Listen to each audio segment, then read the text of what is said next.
Folklore and mythology often prove quite handy bedfellows with different cultural forms, including art, literature, theatre and film. Indeed, myths and legends often go on to inform some of the most well-recognised and popular works that we can think of today. For the Victorians, it was a bit of a no-brainer to use art in order to illustrate these myths and legends while also hammering home some of their own ideas. The artist John William Waterhouse was not immune to this, but it's still worth looking at his work to see how he communicated using folklore in his art, and that is what we're going to have a look at in this week's episode of Fabulous Folklore. Hello there and welcome to Fabulous Folklore, the podcast for all things folklore, occult and just a bit weird. I'm your host Icy Sedgwick, blogger, fantasy author and your guide into these rather mysterious realms. I've got some rare things to show you, so come on in, take a look around, but be careful not to touch anything. These things sometimes bite. Well, hello there and welcome back to Fabulous Folklore with me, your host Icy Sedgwick. How are we into July already? Honestly, this year just seems like it is absolutely run away with everybody, because it just feels like yesterday that I was sitting down and I was recording all the episodes about the origin myths of the Zodiac, and it's a bit surreal to think that that was actually back in January. But anyway, I digress. We are looking this month at sort of a link between folklore and art, and a couple of people did suggest artists that I might want to have a look at or that they would like to hear about, but there are reasons why I've chosen the artists that I have. Now, if you're me and you're looking for things to illustrate your blog post about folklore and mythology, there are certain artists who keep popping up again and again and again. And indeed, Arthur Rackham would be quite a good example of that. But there's one name above all else that probably pops up the most often, particularly where Greek mythology is concerned, and that's the Victorian artist John William Waterhouse. And he used so many myths and legends to inspire his work, and he did also use a lot of the literary varieties available via the Romantic poets. So I thought we would kick off this particular month's theme with John William Waterhouse. And you might go, oh god, not the Victorians, at my choice for this month's theme, but there are two reasons why I've chosen them. On one hand, it was a period in which mythology and folklore did appear a lot in art, and true, they did use these myths to often explore ideas around female sexuality or to reinforce patriarchal and colonial ideals. But these paintings did then bring these legends to a wider audience, and indeed that is kind of part of the point of this podcast. So that's one reason. So it's kind of, yes, we can then have a look at what these paintings said about the society that produced them, as well as what they say about the actual legends themselves. And also on a practical level, I did have to look for paintings that were in the public domain. So there were some people I wanted to include, but the images aren't available for me to then use because they've got copyright restrictions. So in order to put them both on the blog post and in the YouTube video, I kind of had to stick with people who I could get public domain works for. So hence John William Waterhouse. If you are listening to this and you're not that familiar with these paintings, then you can go to the blog link, which is in the show notes below, and that is where you'll find all of the images so you can see what it is that I'm talking about as I'm talking about them. Alternatively, there's also the YouTube video, and I'll put the link to that, which I don't normally do, but this time you might prefer to listen while watching, and then you'll also be able to see the images as well. So I'm trying to make it as user-friendly as possible. But anyway, all that housekeeping out of the way, so that's why we're doing Victorian art and why I've chosen the artists that I have. But we're going to crack on with John William Waterhouse, and I'm sort of diving in as quickly as I can because there is a lot of stuff to go through, which I'll explain in a second. So let us get on with looking at the work of John William Waterhouse.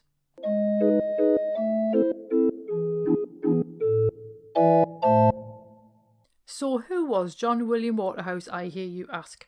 Well, he was an English painter, and he was apparently born on 6th of April 1849. I say apparently because there is a little bit of debate about the exact date of his birth, but that is the day that he was baptised. And he died on the 10th of February 1917. He was actually the son of two painters, so it was kind of only natural that he was going to go on and become a member of the Royal Academy of Art. Now, his early style is very Academy friendly, although he did later change his style to emulate that of the Pre-Raphaelite Brotherhood, also known as the PRB. And if you've never come across the Pre-Raphaelites before, they were a group of artists that basically wanted to return to artistic principles that predated Raphael. So they formed in 1848, and originally there were 7 of them. And the original 7 included like the main 3, which is John Everett Millais, William Holman Hunt and Dante Gabriel Rossetti. And they were essentially rejecting the popular art forms of the time. And they essentially thought that classical art had gotten a bit staid and a bit stale, and they didn't like the compositions that had come in with Raphael onwards. So they went back to the work before him, hence pre-Raphaelite, because they preferred really intense detail, and some of these are shockingly detailed, and also really vivid colours, particularly where nature was concerned. And they did like to go and paint outdoors, or plein air as it's called, because then they could paint from nature. Folklore and scenes from romantic poetry were very common in their work, and both Tennyson and Keats proved very important influences. One of the things I will say about the vivid colours, one of the ways that they did achieve this is they would, particularly Millais and Holman Hunt, would paint into like a wet white ground of almost plaster to give like a fresco effect, which is one of the reasons why pre-Raphaelite art, even like when you look at it now, is so jewel-like in its colours, whereas a lot of the contemporary art to the time had like bitumen applied to it, and that just goes horrible and dark and awful. So the pre-Raphaelite work looked gorgeous because they used a completely different technique, and it was to try and maintain those really, really bright colours. Now, Waterhouse was not strictly a pre-Raphaelite because he borrowed from their subject matter, but he didn't use their techniques. Although that said, you can look at some of the work and kind of see a bit of a crossover in terms of what he's looking at, but the way that he looks at it is obviously a little bit more his style than theirs. And he started out with classical subjects, as a lot of artists did, but he replaced these with romantic poetry and Shakespeare as his sources in the late 1880s. And this is where we essentially see a switch from mythology to folklore, albeit folklore filtered by literature rather than coming from any sort of direct folklore sources itself. I know there are some people who think that mythology and folklore should be separate, but that is not a debate that I'm going to get into right now.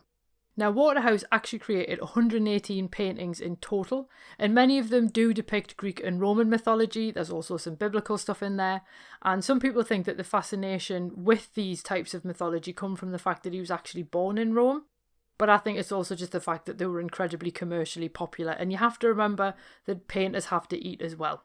You can find mermaids, Kirka, naiads, all sorts of figures among his work that you would be very familiar if you've been listening to Fabulous Folklore for any length of time. Indeed, you'll probably find a lot of his work on my blog as well. And ironically, there was a lot of classical subjects brought into Victorian art as a rebuttal to the pre-Raphaelites in the mid-19th century. A lot of these classical things actually came in to push away the romantic subjects and a lot of the medieval subjects that you get with the pre-Raphaelites. But these classical subjects were then used to further various Victorian cultural projects around class, imperialism, gender, and even religious belief. So we are going to have a little bit of a look at how these things work in the work of John William Waterhouse. Now, the first painting I wanted to choose, and like I say, there's 118 to choose from, so I did have to narrow it down quite substantially. I decided to go with one of his earliest paintings first, from 1872, and this is called Ondine. And it is quite an early painting that at first seems to bear little relation to folklore, because if you just look at the image, it's a woman with long blonde hair and she's standing on the side of a fountain in a town square, and a man is standing watching from a doorway behind her. But the title of the painting tells us who this woman is. She's an Ondine or Undine. Both pronunciations are fine. And Paracelsus actually invented these beings in the 16th century to represent the element of water. Gnomes represent earth, sylphs represent air, and salamanders represent fire. The Ondine looks like a human, but doesn't have a soul, and she can only get an immortal soul if she marries a human. So he basically gives her a soul in exchange for his fidelity, and if he cheats on her, he will die. And I think that's fair enough, but anyway. The Ondine later influenced The Little Mermaid by Hans Christian Andersen, and I think that's where we can see a lot more of the Ondine or Undine in The Little Mermaid than we can actual mermaid lore. Now, Ondines would unfortunately later be recast as femmes fatales in later Victorian paintings, because, I mean, they were female, so of course they were going to be.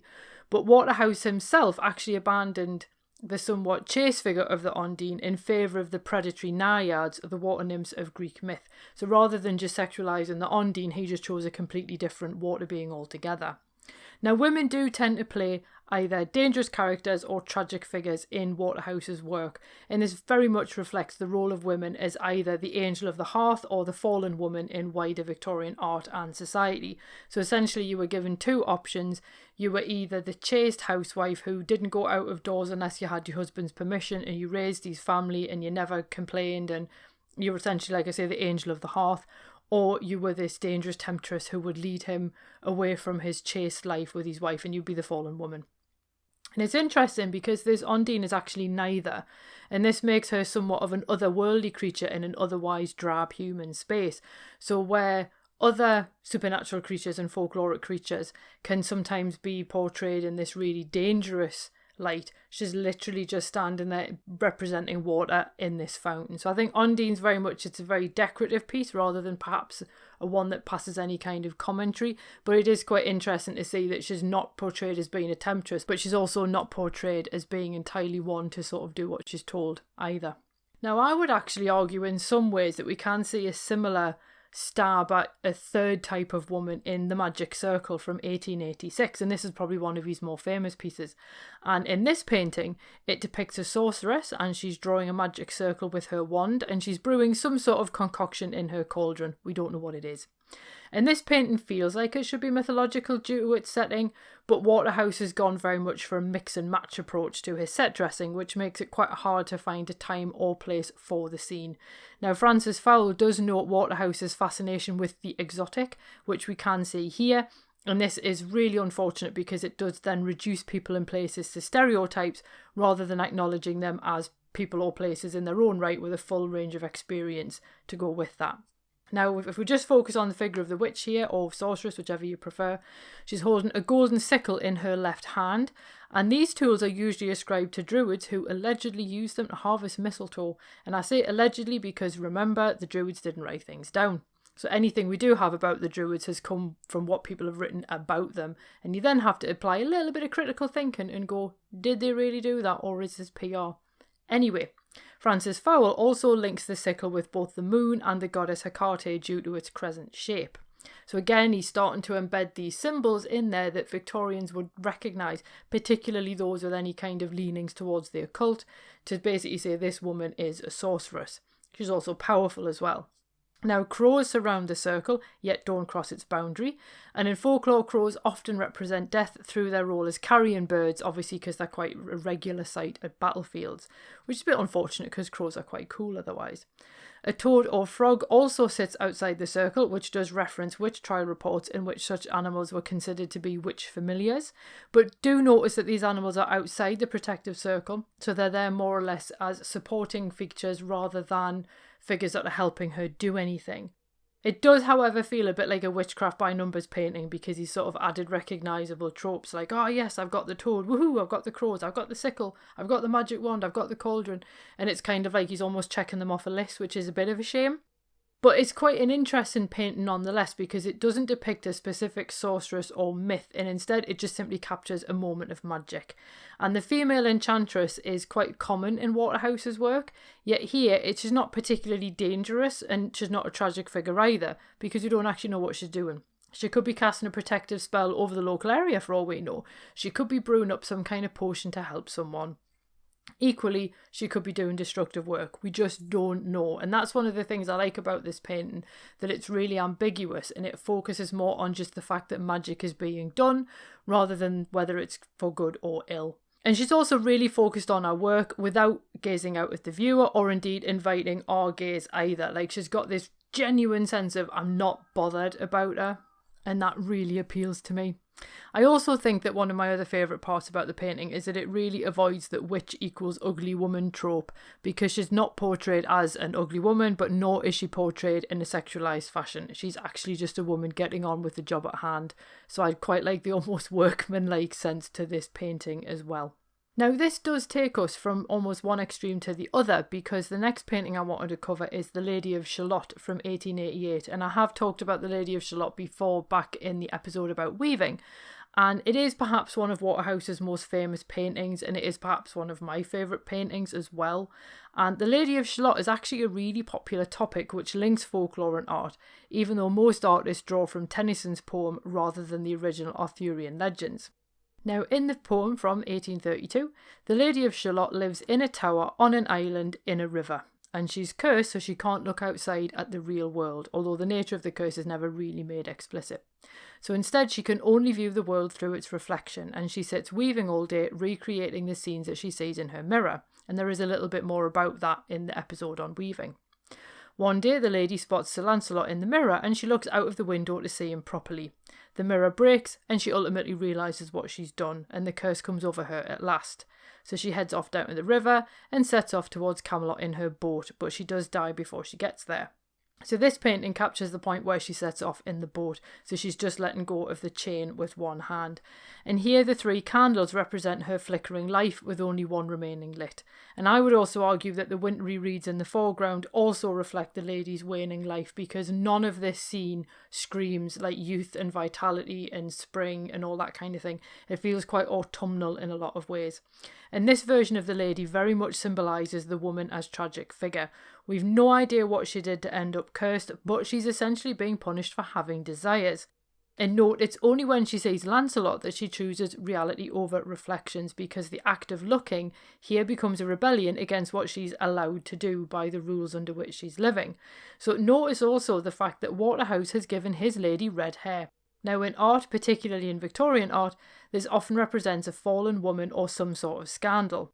And remember too, the Victorian women wore their hair up when in public, and they only wore their hair loose in the bedroom, therefore aligning loose hair with basically a loose woman who was allowing a man to see her in a state of undress. So here, the Lady of Shalott defies the convention to wear her red hair loose and flowing, so obviously the viewer was left to infer of that what they wanted. Now, it is interesting that so many artists choose to represent the Lady of Shalott based on the poem, because in La Morte d'Arthur, she's actually Elaine of Astolat. And here she falls in love with Lancelot and asks him to wear her token in a jousting tournament. He does so, albeit attending the tournament in disguise because Guinevere is there. And I'm presuming he doesn't want her to see him wearing somebody else's token, despite the fact that Guinevere is already married. But anyway, we're not going to get into that kind of nonsense now. Because when Lancelot is injured, Elaine nurses him back to health, and once recovered, Lancelot then insults Elaine by offering to pay for her services. He leaves the castle, and 10 days later Elaine dies of heartbreak, and as in Tennyson's poem, she's placed in a boat and drifts down the river to Camelot, where everyone finds out what's happened, and Lancelot ends up paying for her funeral. It is quite interesting that people instead go for the Tennyson one, and I think in some ways it kind of makes the woman more tragic because she's been cursed, but we don't know why. And at this point, she hasn't even interacted with Lancelot. She's just simply seen him in her mirror and gone, ooh, I fancy a bit of that, and then looked at him, and then thus the curse kicks in. So I think that in this way, this is why I say we can see her as being punished for looking, and therefore we look at things because we want to see them. Thus, she's punished for having desires. So again, this is very much the Victorian theme of the time. Now we're going to go from one extreme to the other. So we've got the Lady of Shalott, who I love, at one end of the spectrum, and then we've got Circe at the other. And there is obviously the extra episode that I did ages ago now about Circe, and I think she's a fascinating mythological figure. And Waterhouse clearly agreed, because he painted her at least 4 times in successive years, and she very much embodies the dangerous woman that appears quite often in his paintings. And here, female sexuality poses a very literal threat to the men within the paintings, because obviously Circe is most famous as being an enchantress, and she's apparently got all these magical powers and often turns men into beasts. Now, we can't blame Waterhouse for the fact that she's seen as a threat to men within the paintings, because there's a very, very, very long tradition, I mean a centuries long tradition of Circe as being a villain, and it also reflects the Victorian society in which he worked. And much is always made, as I say, of Circe's tendency to turn men into beasts, as if this in itself makes her monstrous. Although I would quite like it if a few more people interrogated why that might be the case, which Madeline Miller did do in her wonderful book Circe, which I highly recommend. Now, in this painting by Waterhouse, we actually see one such boar at her feet, and knowing the story, we can only assume that as a man that she has turned into a beast. Elsewhere, there's a legend that she turned a king into a woodpecker for spurning her advances. And these stories about Circe turn her into this voracious, sexually demanding woman, and the price for not acquiescing to her becomes physical transformation. And it's quite interesting that the Victorians are essentially like projecting this onto Circe, because let's be honest, this was an era of expansion and voracious consumption of people and places by the Victorians.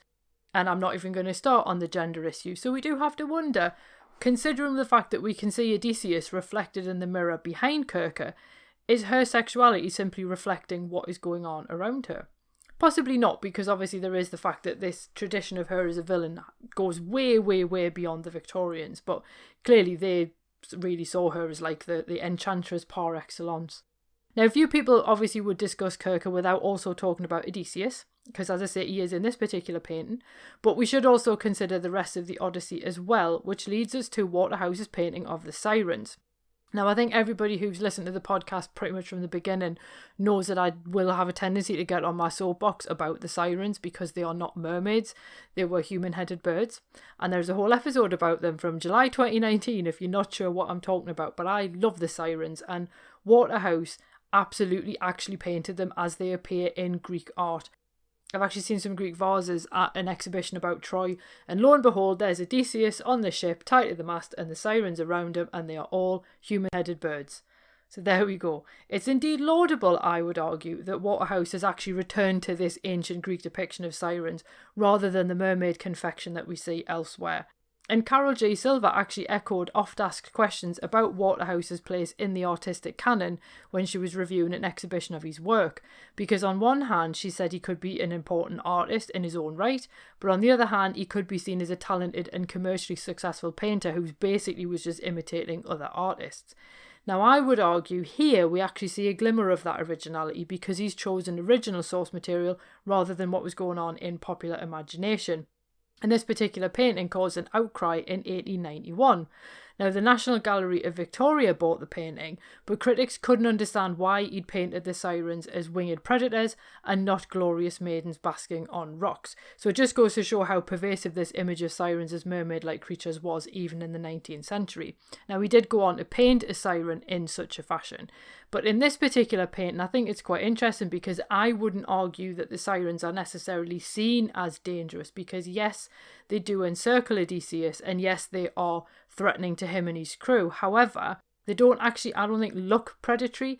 All of them have claws, yes, but the talons are kind of folded up as a bird of prey would be in flight. None of them look like they're about to attack.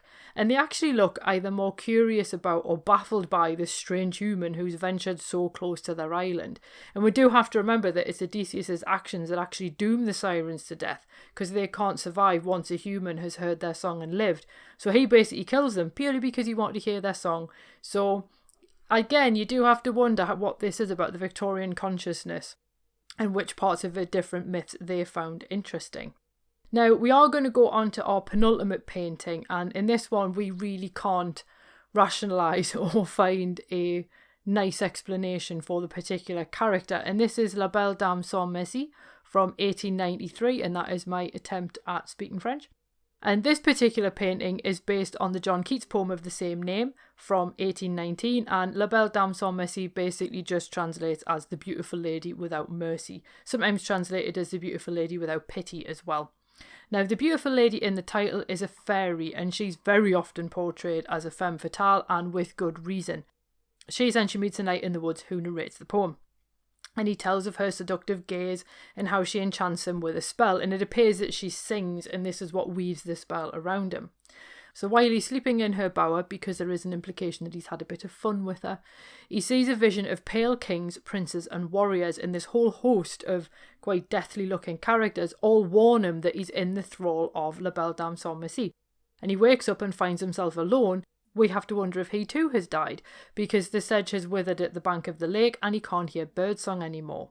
Other artists have painted their own versions, and some people do make a point about the fact that Keats wrote the original poem when he was dying, so therefore it has kind of coloured his view of things. And the story has become something of a legend in its own right. And in some ways it does reference existing folklore. Witness the legend of Thomas the Rhymer, who kisses the Queen of Fairyland and becomes her servant. Yet she releases him when he's served enough time, and she also sends him away with the gift of prophecy. Now our knight in the Keats poem, and thus the Waterhouse painting, enjoys no such gifts.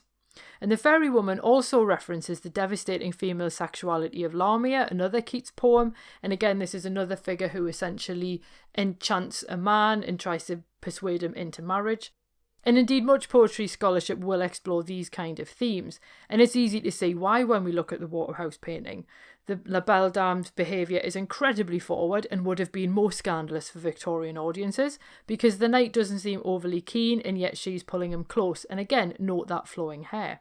But if we look at La Belle Dame from a folklore perspective, she actually represents the danger of consorting with fairies, and while modern literature would have you swooning at the idea of a fairy lover, earlier folklore would categorically advise against such a pursuit.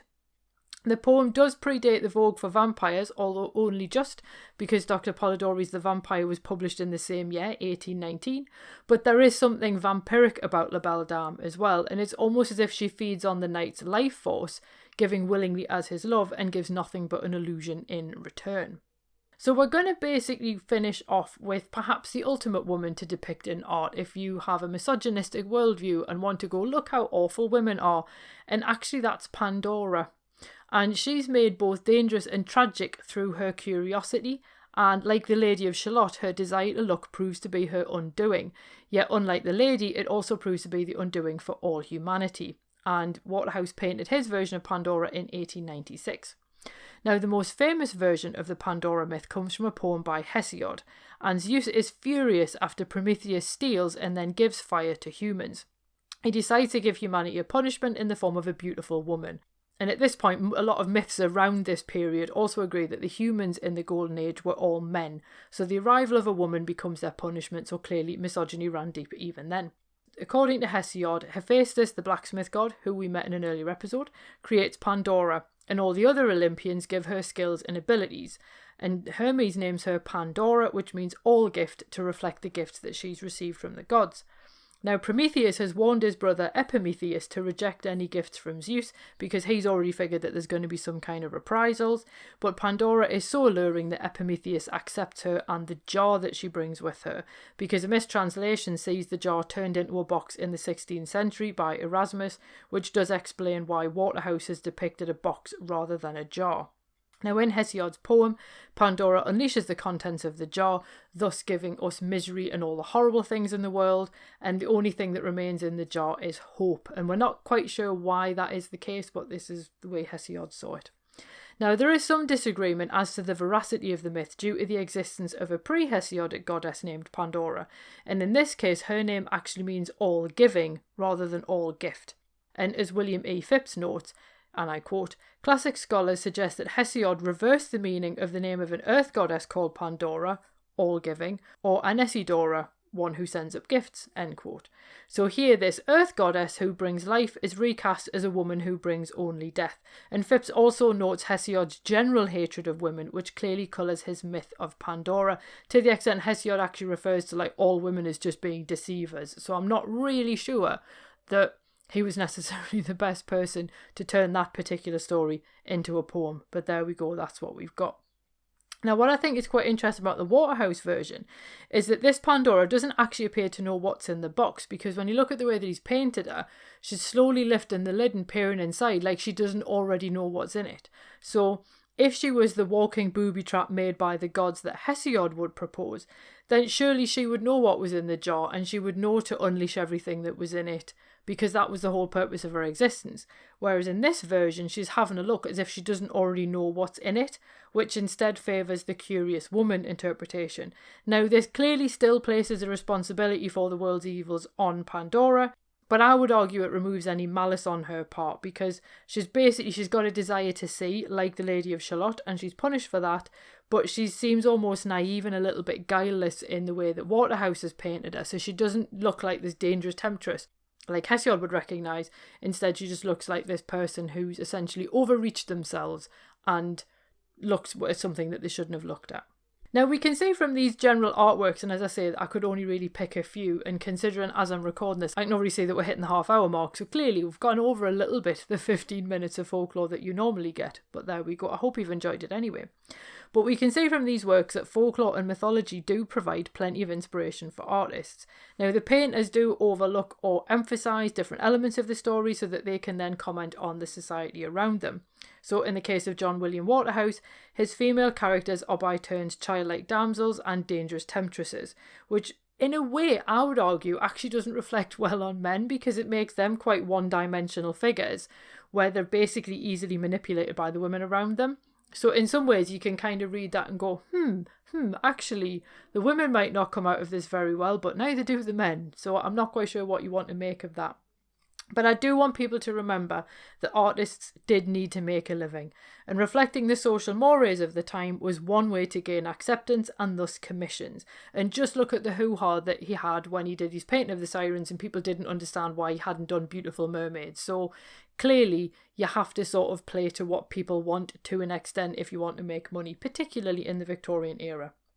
We do have to wonder though how much have these representations of various myths and legends impacted the way we now remember the stories. So how much of the way we see that Waterhouse painting them, how much does that affect what we think of them now rather than the original source material?